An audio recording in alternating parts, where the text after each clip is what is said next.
Welcome to timelesshairstyling.com.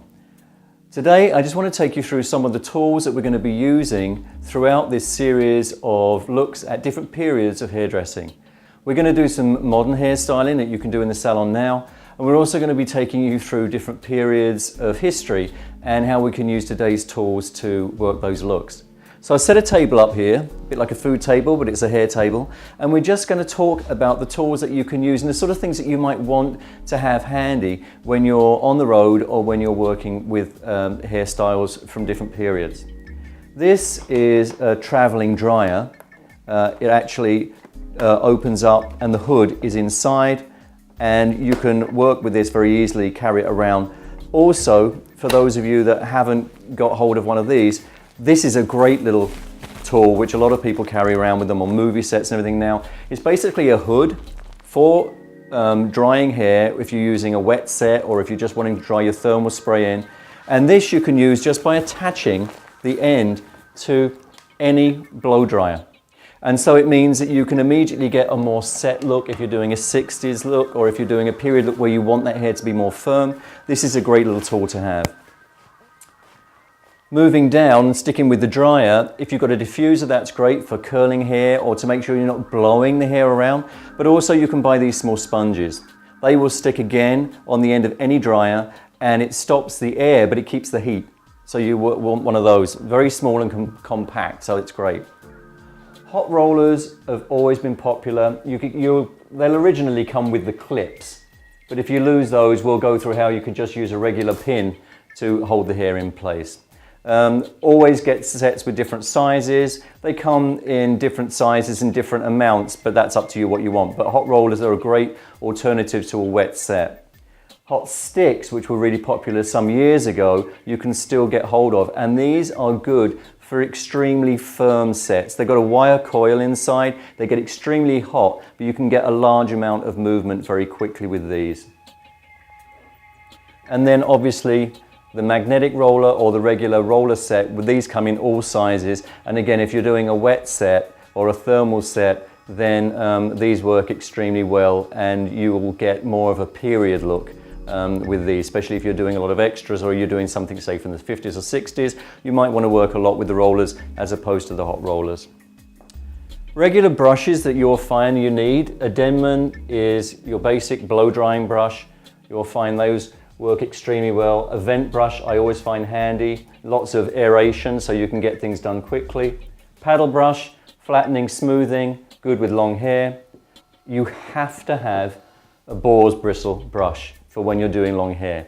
You're setting the hair, you're combing it out, you need a boar's bristle. Nylon is going to make the hair fly away, and so you want to make sure you're working with one of those. Cutting comb, length is up to you, your choice. Tail comb, you've got to have a good tail comb, and a pintail comb is like the smallest finger you'll ever have. When you're working with hair, you can get in there, you can tuck much easier than you can with your fingers. So that's a great thing to have. Pick or throw comb, great. Again, many uses, and we'll go through those over the series of looks that we're going to do. Now let's move down. We've got our blow dryer, obviously our scissors. You'll want good scissors that you're working with when you're doing hair, but always keep an older pair on hand as well, because you'll want them for cutting wigs, especially if they're not real hair. You'll want them for snipping bits and pieces around. So good scissors and old scissors so you don't get them mixed up.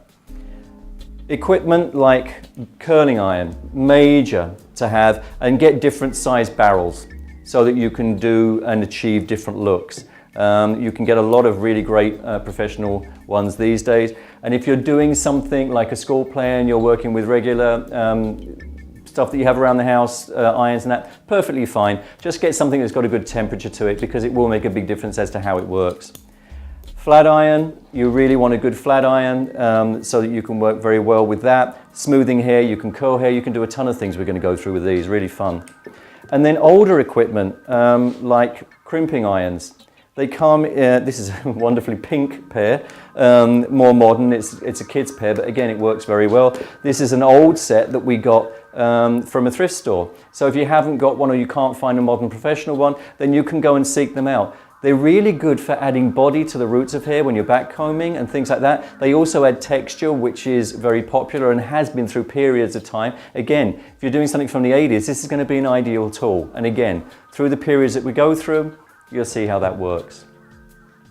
Now, here I have something a little bit different. Wooden perm rods. These are original rods, very old, and they work through this slit there and you fasten. Now, the reason I've got these is I always look around for old equipment and things that could be fun from the past that I can bring forward for new looks and also use for the original looks that would have been done at the time. Regular perm rods from now work fine, just thought I'd show you those. Hairbands come in many sizes, and these ones are the type where if you put it in, it will sink in and you will see very little of it. So what it'll do is hide itself, but you've got a lot of grip here to pull hair back. Again, period looks 60s, or maybe if you're doing something much older, you can use this and disguise it so you don't actually see it, but it'll work very well for the period. I'm going to move down here and you can see all this fun hair. We're going to talk about this at a later date. But just for now, let's go through pins. Bobby pins or grips, according to what country you're in, come in all sizes and colors. White, silver, gold, black.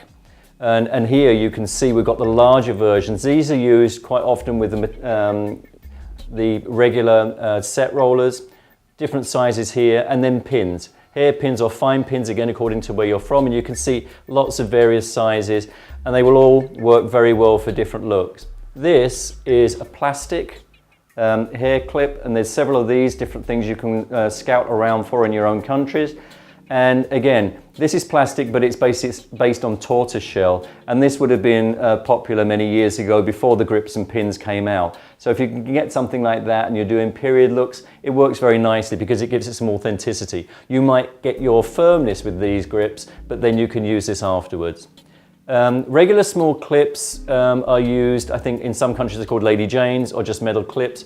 These are used for pin curls, for barrel curls, and a lot of looks that would have been done in the 20s and 30s. And we'll be working with them throughout the different time periods. Elastics of all sizes. Some people like to work with regular elastics. Some people like to work with elastic that you cut to size. That's pure choice, but I'm just laying them out so you can see them. And then we come to regular clips that you'll be using, sectioning to keep hair out the way. Again, they come in different sizes, that's entirely up to you, but it's great to have a group of these with you when you're working like that. And what I like to do is get yourself a kit, put it together so you've got everything in one place. This is hair nets, very fine. Again, they're great for putting over sets or areas, especially if you're out where it needs to not blow around. You can keep a hair style in place with the nets because they match the colors of whoever you're doing, and they don't show from a distance with camera, etc. And so they work very well. And then you can work with larger nets for period looks again, and snoods from the 40s, and in fact 15th century snoods were popular as well. So these are things that you can work with as you move along. Here we have some regular combs, plain, and again fake tortoise shell. You'll be able to use those with your looks to give it more authenticity. And at the end, we've just got a group of hair pins and pearls and things that you can use. And again, I'll go into this a little bit more in one of our other video segments. So basically what we're looking at here is making sure you've got your heat from your rollers or your dryers or your hot equipment. If not, then you're going to use wet sets.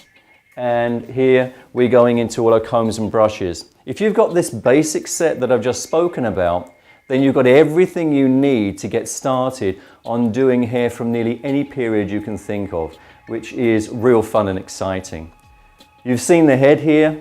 We're going to talk more about this later with these postiche pins, because we want to talk about hair pieces and how they play a part and have done in history on doing hairstyling.